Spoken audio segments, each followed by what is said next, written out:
The wild and very emotional day in Kyle Rittenhouse's murder trial.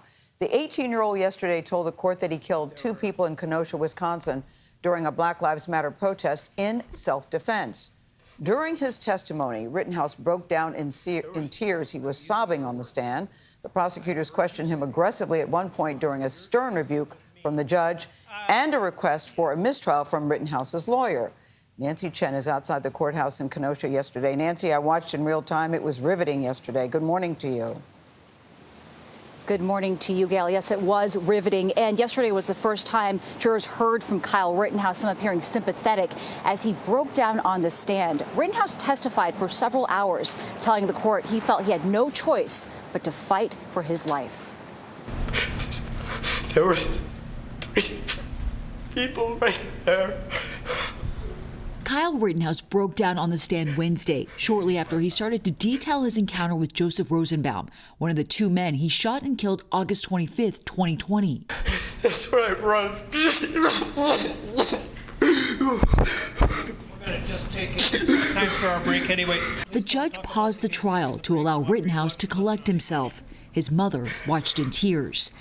Later, Rittenhouse defended his actions, saying he shot Rosenbaum about 4 times. The person that attacked me first threatened to kill me. Rittenhouse says he then tried to get to the police as protesters began to chase him. Why were you trying to get to the police?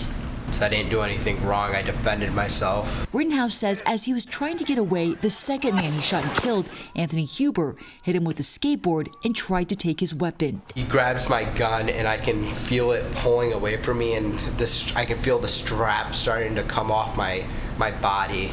And what do you do then? I fire 1 shot. Rittenhouse says he shot a 3rd man, Gage Grosskreutz, the only surviving victim, because Grosskreutz had a pistol and was standing over him. I was never trying to kill the defendant. You intentionally used deadly force against Anthony Huber, correct? Yes. You intentionally used deadly force against Gage Grosskreutz, correct? Yes. With regard to Joseph Rosenbaum, you fired 4 shots at him, correct? Yes. On cross-examination, prosecutor Thomas Binger tried to paint Rittenhouse as the armed instigator. Mr. Rittenhouse, you're telling us that you felt like you were about to die, right? Yes. But when you point the gun at someone else, that's going to make them feel like they're about to die, right?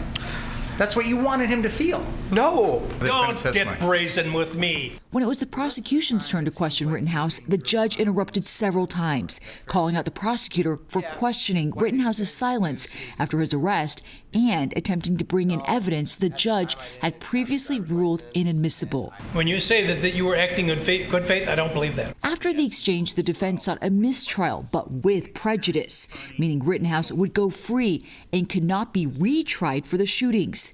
CBS News legal analyst Ricky Kleeman. What the defense suggests is that the prosecution, knowing it was losing, was actually purposefully doing misconduct so that it would cause its own mistrial in order to get another crack at the case.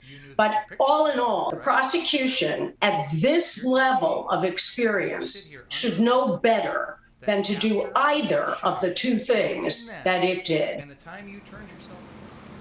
The judge was not willing to rule on whether he would grant a mistrial yet. But if this trial does continue, the jury would likely get the case early next week. And if convicted of homicide, Rittenhouse could face life in prison. Nate?